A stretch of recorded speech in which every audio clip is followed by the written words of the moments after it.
नमस्कार, जय श्री कृष्णा। कथा संग्रह विजय लक्ष्मी चैनल में आप सबका स्वागत है। आप नल दमयंती प्रेम कथा हमारे चैनल पे सुन रहे हैं, जिसमें 6 भाग सुन चुके हैं। छठे भाग में आखिरी में जब ऋतुपर्ण राजा कहते हैं बाहुक से, स्वरूप बदले राजा नल बाहुक से कि शीघ्रगामी 4 घोड़ों को रथ में जोतिए और दमयंती के स्वयंवर में शीघ्र पहुंचना है, क्योंकि एक ही दिन का समय था। आगे की कथा इस वीडियो में सुनिए। जैसे आकाशचारी पक्षी आकाश में उड़ते हैं, वैसे ही बाहुक का रथ थोड़े ही समय में नदी, पर्वत और वनों को लागने लगा। एक स्थान पर राजा ऋतुपर्ण का दुपट्टा नीचे गिर गया। उन्होंने बाहुक से कहा, रथ रोको, मैं वारसेन से उसे उठवा मंगाऊं। नल ने कहा, आपका वस्त्र गिरा तो अभी है, परंतु अब हम वहां से 1 योजन आगे निकल आए हैं, अब वह नहीं उठाया जा सकता है। जिस समय यह बात हो रही थी, उस समय वह रथ एक वन में चल रहा था। ऋतुपर्ण ने कहा, बाहुक, तुम मेरी गणित विद्या की चतुराई देखो। सामने के वृक्ष में जितने पत्ते और फल दिख रहे हैं, उनकी अपेक्षा भूमि पर गिरे हुए फल और पत्ते 101 गुने अधिक है। इस वृक्ष की दोनों शाखाओं और टहनियों पर 5 करोड़ पत्ते हैं और 2095 फल हैं। तुम्हारी इच्छा हो तो गिन लो। बाहुक ने रथ खड़ा कर दिया और कहा, मैं इस बहेड़े के वृक्ष को काटकर इनके फलों और पत्तों को ठीक ठीक गिनकर निश्चय करूंगा। और बाहुक ने वैसा ही किया। फल और पत्ते उतने ही हुए जितने राजा ने बतलाए थे। नल आश्चर्यचकित हो गए। बाहुक ने कहा, आपकी विद्या अद्भुत है, आप अपनी विद्या बतला दीजिए। ऋतुपर्ण ने कहा, गणित विद्या की ही तरह मैं पासों की वशीकरण विद्या में भी ऐसा ही निपुण हूँ। बाहुक ने कहा, आप मुझे यह विद्या सिखा दें तो मैं आपको घोड़ों को भी विद्या सिखा दूं। ऋतुपर्ण को विदर्भ देश पहुंचने की बड़ी जल्दी थी, रानी दमयंती के स्वयंवर में पहुंचने की। उनको क्या पता दमयंती ने छल से यह स्वयंवर रचा है, खुद के पति राजा नल को पाने के लिए। और अश्वविद्या सीखने का लोभ भी था, इसीलिए उन्होंने राजा नल को पासों की विद्या सिखा दी और कह दिया कि अश्वविद्या तुम मुझे पीछे सिखा देना, मैं उसे तुम्हारे पास धरोहर छोड़ दिया। जिस समय राजा नल ने पासों की विद्या सीखी, उसी समय आपको याद होगा कि कलयुग करकोटक नाग के तीखे विष को गलता हुआ नल के शरीर से बाहर निकल गया, क्योंकि उसने ऐसा बताया था। कलयुग के बाहर निकलने पर नल को बड़ा क्रोध आया और उन्होंने उसे शाप देना चाहा। कलयुग दोनों हाथ जोड़कर भय से कांपता हुआ कहने लगा, आप क्रोध शांत कीजिए, मैं आपको यशस्वी बनाऊंगा। आपने जिस समय दमयंती का त्याग किया था, उसी समय उसने मुझे शाप दे दिया था। मैं बड़े दुख के साथ करकोटक नाग के विष से जलता हुआ आपके शरीर में रहता था। मैं आपकी शरण में हूँ, मेरी प्रार्थना सुने और मुझे शाप न दे। जो आपके पवित्र चरित्र का गान करेंगे, उन्हें मेरा भय नहीं होगा। राजा नल ने क्रोध शांत किया। कलयुग भयभीत होकर बहेड़े के पेड़ में घुस गया। यह संवाद कलयुग और नल के अतिरिक्त और किसी को मालूम नहीं हुआ। वह वृक्ष ठूंठ सा हो गया, क्योंकि जहर था ना कलयुग के शरीर में। इस प्रकार कलयुग ने राजा नल का पीछा छोड़ तो दिया, परंतु अभी भी उनका रूप नहीं बदला था। उन्होंने अपने रथ को जोर से हाँका और सायंकाल होते न होते वे विदर्भ देश में जा पहुंचे। राजा भीम के पास समाचार भेजा गया। उन्होंने ऋतुपर्ण को अपने यहाँ बुला लिया। ऋतुपर्ण के रथ की झंकार से दिशाएं गूंज उठी। कुंडिन नगर में राजा नल के वे घोड़े भी रहते थे जो उनके बच्चों को लेकर आए थे। रथ की घरघराहट से उन्होंने राजा नल को पहचान लिया और वे पूर्ववत प्रसन्न हो गए। दमयंती को भी वह आवाज वैसे ही जान पड़ी जैसे रथ लेके आते थे। राजा नल दमयंती कहने लगी कि इस रथ की घरघराहट मेरे चित्त में खुशी पैदा करती है, उल्लास प्रसन्नता प्रदान करती है। अवश्य ही इसको हाँकने वाले मेरे पतिदेव हैं। यदि आज वे मेरे पास नहीं आएंगे तो मैं तो धधकती आग में कूद पड़ूंगी। मैंने कभी हंसी खेल में भी उनसे झूठ बात कही हो, उनका कोई अपकार किया हो, प्रतिज्ञा करके तोड़ दी हो, ऐसी याद नहीं आती। वे शक्तिशाली क्षमावान वीर दाता और एक पत्नी व्रती हैं। उनके वियोग से मेरी छाती फटी जा रही है। दमयंती महल की छत पर चढ़कर रथ का आना, उस पर से रथी सारथी का उतरना देखने लगी। दमयंती के द्वारा राजा नल की परीक्षा, पहचान, मिलन, राज्य प्राप्ति और कथा का उपसंहार। बृहदश्व जी कहते हैं, युधिष्ठिर विदर्भ नरेश भीम ने अयोध्यापति ऋतुपर्ण का खूब स्वागत सत्कार किया। ऋतुपर्ण को अच्छे स्थान में ठहरा दिया गया। उन्हें कुंडिनपुर में स्वयंवर का कोई चिन्ह नहीं दिखाई पड़ा। भीम को इस बात का बिल्कुल पता भी नहीं था कि राजा ऋतुपर्ण मेरी पुत्री के स्वयंवर का निमंत्रण पाकर यहाँ आए हैं। उन्होंने कुशल मंगल के बाद पूछा कि आप यहाँ किस उद्देश्य से पधारे हैं। ऋतुपर्ण ने स्वयंवर की कोई तैयारी न देखकर निमंत्रण की बात दबा दी और कहा, मैं तो केवल आपको प्रणाम करने के लिए चला आया हूँ।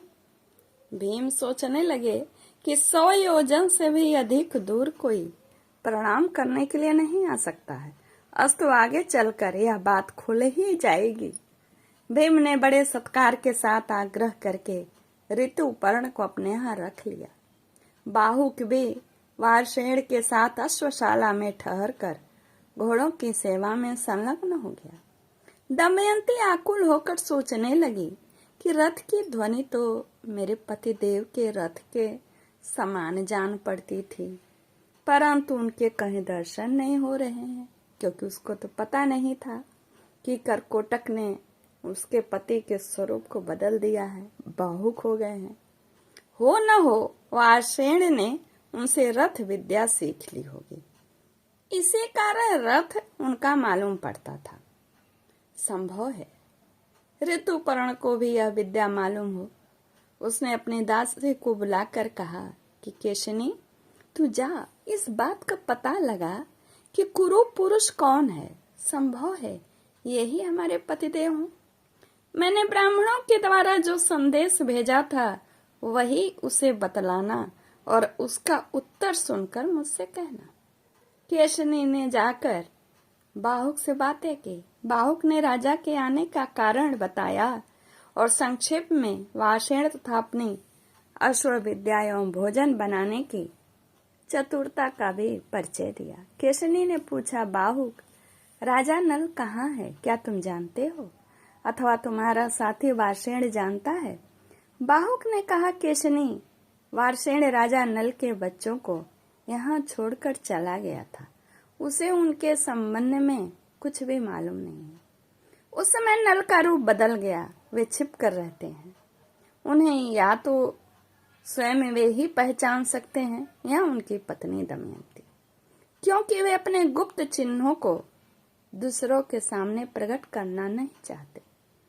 केशनी, राजा नल विपत्ति में पड़ गए थे, इसी से उन्होंने अपने पत्नी का त्याग किया। दमयंती को अपने पति पर क्रोध नहीं करना चाहिए। जिस समय वे भोजन की चिंता में थे, पक्षी उनके वस्त्र लेकर उड़ गए।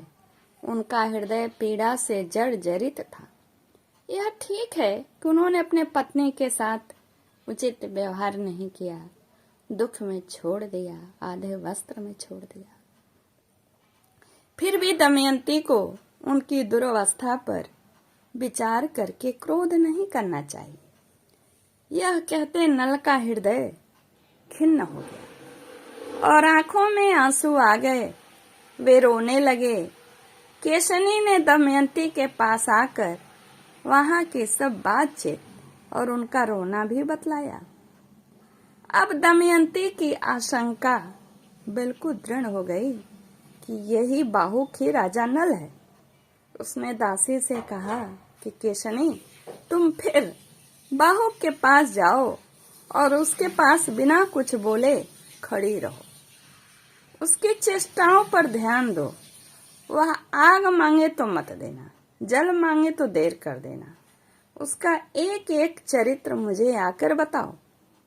केशनी फिर बाहुक के पास गई और वहां उसके देवताओं एवं मनुष्यों के समान बहुत से चरित्र देखकर लौट आई और दमयंती से कहने लगी, राजकुमारी, बाहुक ने तो जल, थर और अग्नि पर सब तरह से विजय प्राप्त कर ली है।